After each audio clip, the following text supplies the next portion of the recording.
मैं मीडिया के daily news bulletin क्या खबर है बिहार में आपका स्वागत है। आइए नजर डालते हैं आज की ताजा खबरों पर। भारत नेपाल सीमा विवाद के बीच नेपाल सरकार ने बांध मरम्मत का कार्य रोक दिया है, जिससे बिहार में बाढ़ का खतरा बढ़ गया है। बिहार के जल संसाधन मंत्री संजय कुमार झा ने इस बात की पुष्टि की है। उन्होंने बताया कि गंडक बैराज पर पिलर 18 से आगे मरम्मत का काम नहीं होने दिया जा रहा है, जिससे इंजीनियर व मजदूरों को जाने में दिक्कत हो रही है। खास करके गंडक बैराज के अपस्ट्रीम में आपको जहाँ 18 गेट है नेपाल साइड में, वहाँ लास्ट पॉइंट पे बैरियर लगा दिया। तो इससे क्या हो रहा है कि जो हमारे इंजीनियर हैं, जो हमारे मजदूर हैं, जो फ्लड फाइटिंग मटेरियल है, उसको ले जाने में दिक्कत हो रही है। और तो कल रात भी 1.5 लाख क्यूसेक पानी निकला है गंडक बैराज से। तो हम लोग के लिए तो समस्या है। अगर इमीडिएटली वहाँ पर फ्लड फाइटिंग का काम या बांध को देखने का काम नहीं होता और पानी बढ़ता है, तो पूरे नॉर्थ बिहार को खतरा होगा और वहाँ पे मूवमेंट नहीं करने दे रहा है। राजधानी पटना में हथियार बंद अपराधियों ने दिन दिहाड़े बैंक में घुसकर लूट को अंजाम दिया। पंजाब नेशनल बैंक की अनीसाबाद शाखा से 8 से 10 पिस्टल से लैस अपराधी 60 लाख रुपए लूट कर फरार हो गए। बैंक में घुसते ही अपराधियों ने मैनेजर और ग्राहकों को हथियार के बल पर अपने कब्जे में ले लिया। घटना की जानकारी मिलते ही पुलिस मौके पर पहुंची और छानबीन में जुट गई।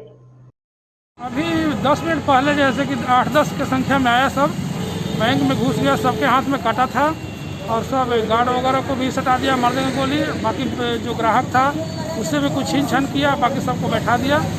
आराम से 10 मिनट लूटा बैंक। इसके बाद सभी लोगों को एक कमरा में बंद कर दिया, 2-3 कमरा में, गार्ड लोग को अलग कमरा में और हम लोग ग्राहक को अलग कमरा में, और आराम से लूट के बैंक निकल। बिहार सरकार के शिक्षा मंत्री कृष्ण नंदन वर्मा ने मीडिया को बताया कि सूबे में निजी स्कूलों के व्यवस्थापक और अभिभावकों से स्कूल फीस के बारे में बातचीत चल रही है। हालांकि शिक्षा मंत्री ने इस मामले को लेकर बीच का रास्ता अपनाने की बात कही है। हम इसको प्रयास कर रहे हैं कि किसी तरह से ये मामला जो है आपसी सद्भावना के आधार पर सलट जाए, लेकिन प्राइवेट स्कूल के लोग भी जो हैं वो अपनी मजबूरी बताते हैं कि हमारा ओवरहेड एक्सपेंस जो है वो कंटिन्यू है, तो हम उसको कैसे मेंटेन करेंगे। इसमें एक रास्ता हम लोग निकालने की कोशिश कर रहे हैं कि उसको मिनिमाइज़ किया जाए और अभिभावकों की भी मजबूरी को समझा जाए, उनकी मजबूरी को भी समझा जाए। कटिहार में उत्पाद विभाग ने ऑटो से शराब तस्करी का भंडाफोड़ किया है। ऑटो की सीट के नीचे छिपाकर पश्चिम बंगाल से विदेशी शराब की बड़ी खेप लाई जा रही थी। इस मामले में आरोपित ऑटो ड्राइवर को भी गिरफ्तार किया गया है। गिरफ्तार आरोपित ने बताया कि वह बतौर कुरियर बॉय बंगाल से प्रति खेप 1500 रुपए पर शराब की खेप बंगाल से लाता है। जो है कि पश्चिम बंगाल से विदेशी शराब की खेप आ रही है।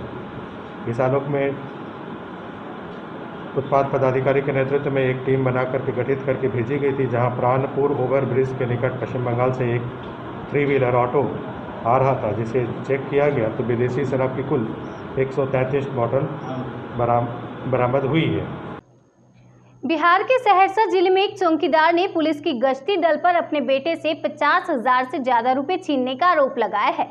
मामला नवहटा प्रखंड का है। बेलाही गांव निवासी चौकीदार जयराम पासवान के बेटे शंकर पासवान ने बलुआहा पुल पर तैनात पुलिस गश्ती दल के द्वारा लूटपाट व मारपीट कर रुपए छीनने को लेकर आरक्षी अधीक्षक को आवेदन दिया है और कार्यवाही की मांग की है। दरखास्त दिए जब साहब से मिलेंगे और न्याय जायज़ होना चाहिए, हमको जो इंसाफ होना चाहिए। हमारे नायत को साथ में पिटाई किया है, उसको नायत को, और हमारा बेटा को मारा है और पैसा भी छीन लिया है। कौन छीना पैसा? मैसी थाना पुलिस। कितना पैसा? 54,725। वैशाली जिले में बिजली बिल में गड़बड़ी के खिलाफ लोगों ने सड़क जाम कर दिया। लोगों ने हाजीपुर महुआ हाईवे सेंदुआरी के पास सड़क जाम की। मामला सदर थाना क्षेत्र के सेंदुआरी चौक का है। लोगों ने बिजली विभाग पर लापरवाही का आरोप लगाया है।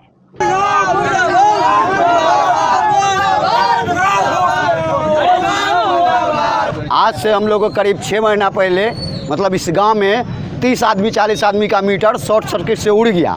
उड़ने के बाद यहाँ से मतलब अब सब लोग आए और सबका अथी करके ले गए, मतलब उसका वेरिफिकेशन करके, वेरिफिकेशन करने के बाद ले गए। उस दिन से कुछ नहीं सुने और उसके बाद लाइन उड़ने के बाद भी हम लोग के घर पे रीडर जो आता है जिसका नाम चंदन कुमार है, हम लोग का रीडिंग गलत सलत करता है। 300 बिल आता था, 200, अभी हम लोग का बिल 1100, 1500, 2000 तक आता है। इसीलिए हम लोग ये रोड को जाम किए हैं ताकि हम लोग का गरीबी में निदान हो सके। नेपाल के तराई क्षेत्रों में हुई मूसलाधार बारिश के कारण कोसी नदी के जलस्तर में लगातार वृद्धि जारी है।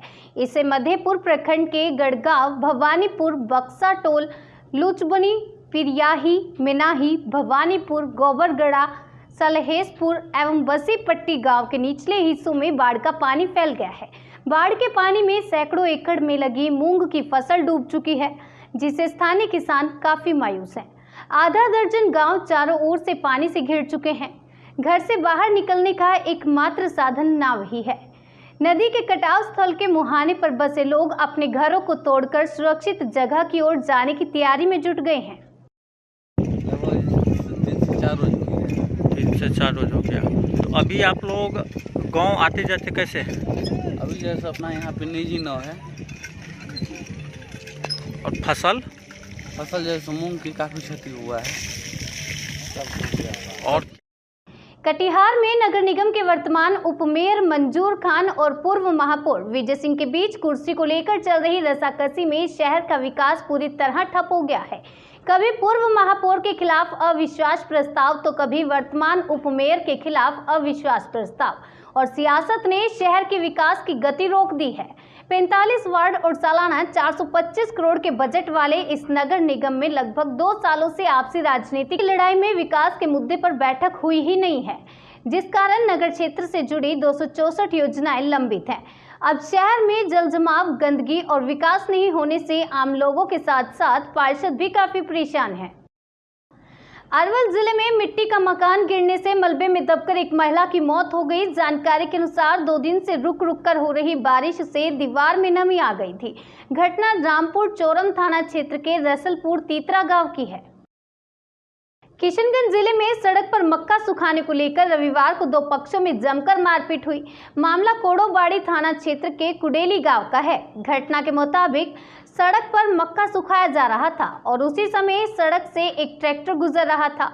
ट्रैक्टर चालक ने मक्के को सड़क से हटाने के लिए कहा, लेकिन मक्का सुखा रहे व्यक्ति ने मक्का नहीं हटाया तो ट्रैक्टर चालक मक्के के ऊपर से ही वाहन लेकर निकल गया। इस पर मक्का सुखा रहे लोगों ने ट्रक चालक पर हमला कर दिया। घटना की खबर मिलते ही ट्रैक्टर चालक के परिजन भी मौके पर पहुंच गए और दोनों पक्षों में जमकर मारपीट हुई। काफी देर तक सड़क पर हंगामा होता रहा। बाद में स्थानीय लोगों ने किसी तरह बीच बचाव कर मामले को शांत किया। हालांकि दोनों पक्षों की ओर से अभी तक थाने में शिकायत नहीं की गई है, लेकिन इस झड़प में कई लोग घायल जरूर हुए हैं। मधेपुरा में एमएसपी पर मक्के की खरीद की मांग को लेकर कोसी नवनिर्माण मंच के बैनर तले किसानों ने सत्याग्रह किया। इस सत्याग्रह को सीपीआई और जाप ने भी अपना समर्थन दिया। यहाँ आप समझिए कि यहाँ से हर साल बड़े से बड़े हिंदुस्तान का दलाल मक्का को औने पौने दाम में यहाँ से खरीदती है और फिर वो करोड़पति बन जाता है। हम लागत भी मूल्य नहीं ले पाते हैं। रोजाना शाम 7 बजे हमारा न्यूज बुलेटिन देखने के लिए हमारे यूट्यूब चैनल को सब्सक्राइब करें। हमें फेसबुक, इंस्टाग्राम और ट्विटर पर फॉलो करना ना भूलें। खबरों को डिटेल में आप हमारी वेबसाइट mymedia.in पर पढ़ सकते हैं।